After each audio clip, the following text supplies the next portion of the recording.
Hi everyone and welcome back to another video. This week marks the start of the April release soaps, and this month we are making soaps according to the British rules and regulations. I have 8 of my basic soap recipes assessed for sale in the UK, and I decided to take 4 of those this month and redesign them and see what I could do. So this week I am making cable knit, and this soap is based on my Love and Lace soap. Making soap according to the British guidelines means that I have to follow my British recipes exactly. I have to use the exact same colorants in the same quantities, the same essential oils in the same quantities, by weight, and I have to use all of them. I can't leave anything out. So right here I am making my soap embeds for this soap. Normally when I make my embeds I just use whatever color soap dough I need that I have pre-made and add that into my soap. I can't do that this month, so I'm making all of my soap embeds for the month up front, and I have decided what proportion of the soap I want to use as embeds and figured out what proportion of colorants I need to use. So I've added my kaolin clay and my indigo powder to this soap to make my soap dough. I'm using my stick blender to bring it to a medium to thick trace. And then I'm going to put that into a Ziploc bag and label it with this soap so that I don't get any of these mixed up. When I make my soap embeds, I will need to make sure that I use all of the soap dough in the soap to make sure I have the right proportions of colorants and essential oils in the final soap.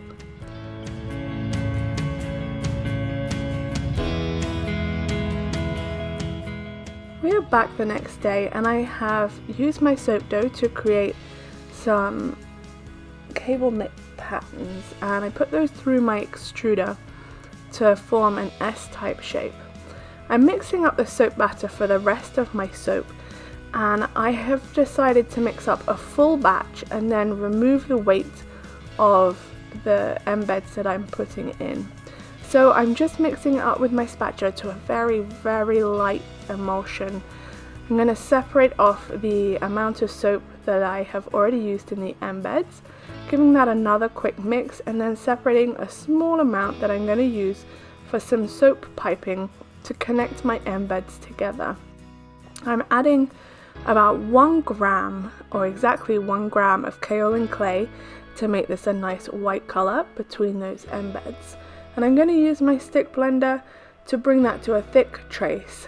Now I need to make sure that this is a pipeable consistency while the rest of my batch is still nice and thin, so I can work in layers when it comes to the next step.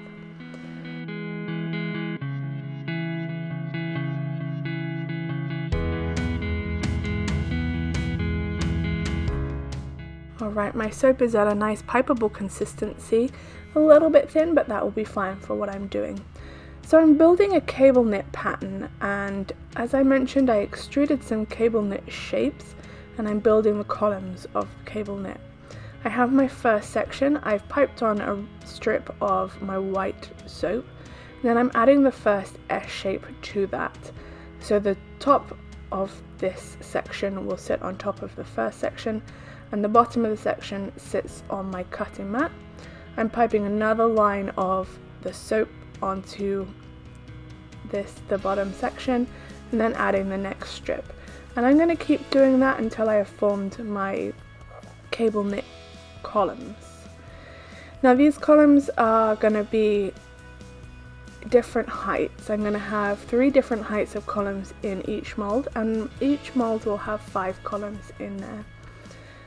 So I'm just going to keep going with this until I build up the right number of embeds for my soaps.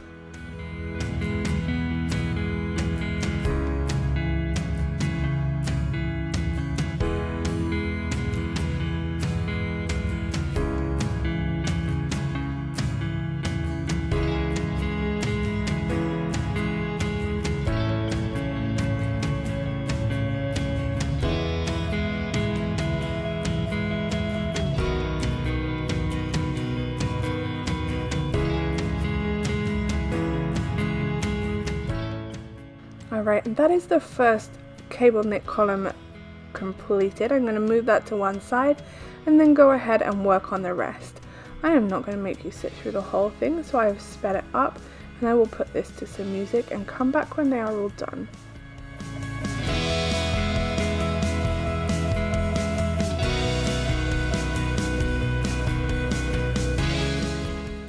Alright folks, I have most of my cable knit columns built, and I'm going to use my soap piping to pipe right on top of the grooves and make sure that I get rid of any air bubbles in this.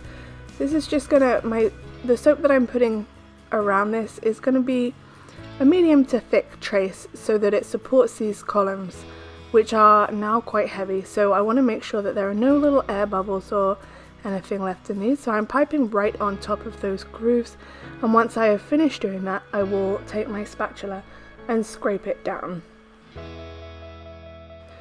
Now, because I have to use all of the soap in this batch, I've added a little bit of my fluid soap back into the thick piping soap, and I'm mixing that together so that my thick piping soap will become a pourable consistency again, and I can use this for the next stage of the soap.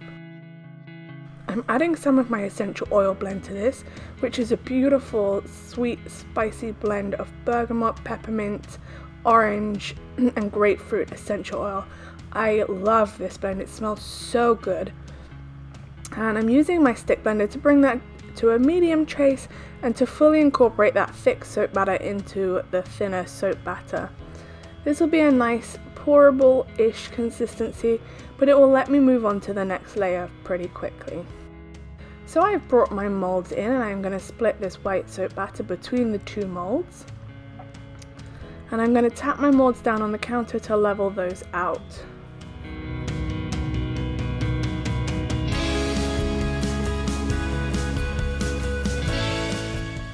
Alright, now it's time to start working with the rest of my soap, and I've divided that into two different portions, a blue portion and a white portion. So I'm adding all of the rest of my indigo powder into the blue portion, and I'm mixing that in with my spatula.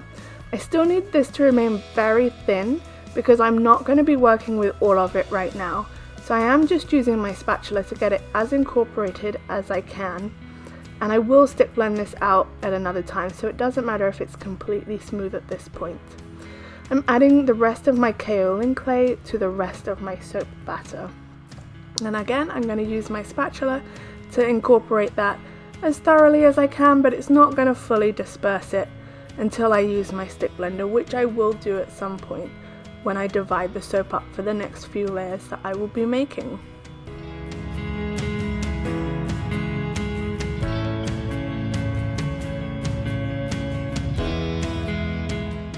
Alright, I have split off a section of that blue and added some of my white soap.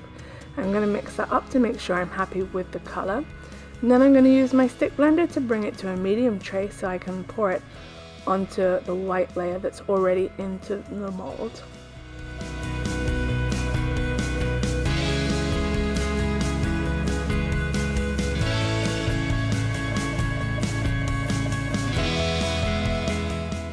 I have my molds back, and I'm using my spatula to break the fall so that the blue layer doesn't punch through the white layer, and I'm going to divide that as evenly as I can between my two molds.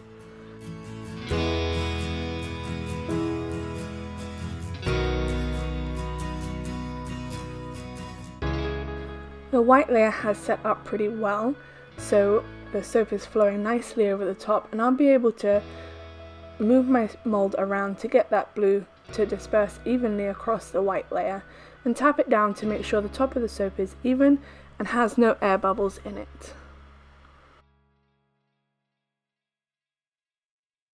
Here we go with another blue layer. This is the middle blue layer, and so it's going to be slightly darker. I haven't added any of my white soap base to this one, and again I'm just using my spatula to break the fall so it doesn't punch through the previous blue layer, and I'm going to divide the soap evenly. With this one, the blue layer isn't quite set up as much, so I'm using my spatula to spread this one out to get a smooth top as I can, and then I'm going to tap the molds down.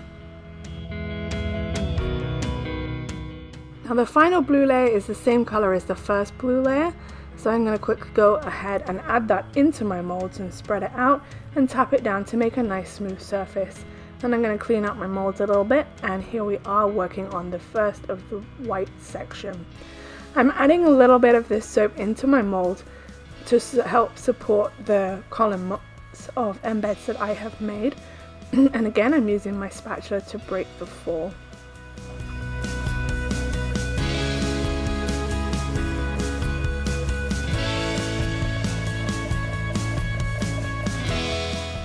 After I added this in, I waited for about 5-10 minutes for that blue layer to set up enough that it would help support the columns that I added. I've added some soap onto one side of those columns to stick them to the sides, and then I'm popping those into the molds and pressing them down through the white layer. Now, as I mentioned earlier, this soap has got 5 of these column embeds in it. 2 longer ones on the outside, 2 middle ones on the inside, and then a smaller one right in the middle. So I'm going to go ahead and add those in, and they'll be in kind of a V shape when I'm all done. I like to add the middle one in so that I can space out the 2 either side properly. And I'm just pressing those down so they make a nice smooth V shape.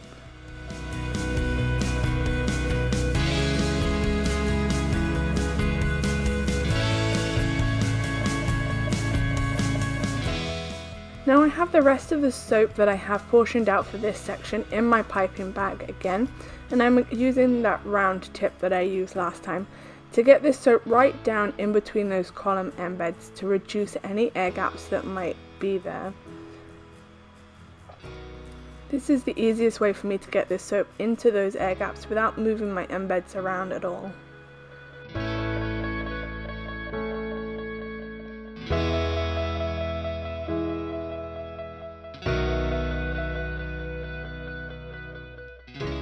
Alright, now that that is all finished and I have the soap all smoothed off into a V shape, it's time to add some more blue layers. I'm going to be adding another 3 blue layers. I'm working with my blue soap and I have stick blended it to a nice medium to thick trace so that it's movable. I can sculpt it into the layer that I want so that I keep that V shape all the way through these layers. This first blue layer is a nice dark blue, so it's just the blue on its own. The next blue layer that I will be adding has some of the white soap in it, and then the final one will be the blue color on its own.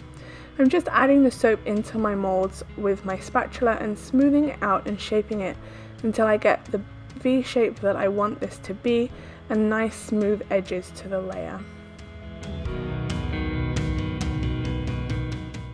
Now that I've done that, I'm going to go ahead and do the same thing with the next 2 layers.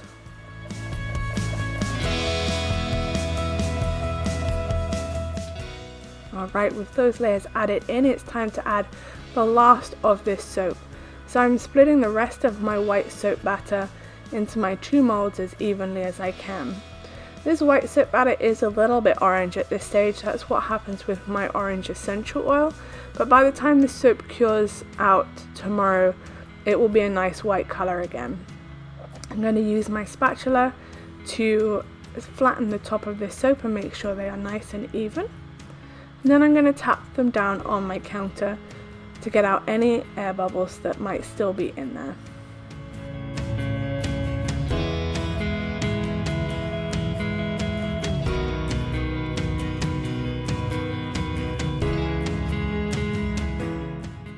Alright, the last step for this soap is to texture the sides. I don't want to add too much texture to the top of this, but I do just want to add a little bit of interest to the top. So I am texturing the top the same way that I normally do. I'm using the back of my spoon to bring the soap from the edge of the mold right into the middle, but I'm not going down very far at all. I don't want to mess up that pattern at all. And I'm not bringing it all the way into the middle. So I'm just going to go ahead and do that on both molds to give it a nice kind of stripy look before I finish and leave this soap for the night.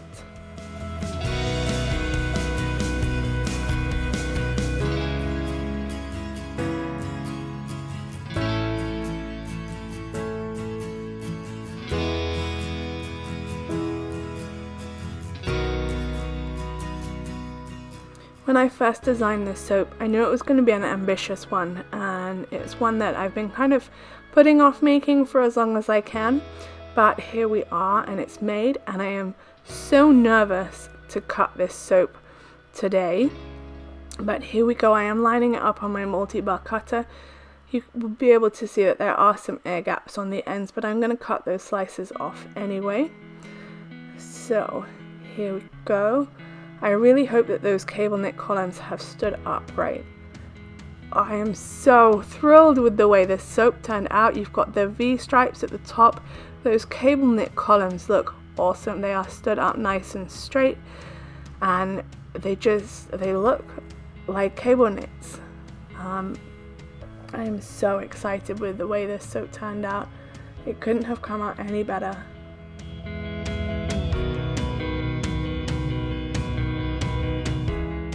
There's just enough texture and shape in the layers to make it look like a garment that someone would be wearing. And you can see the layers in the blue color. I'm thrilled with this soap.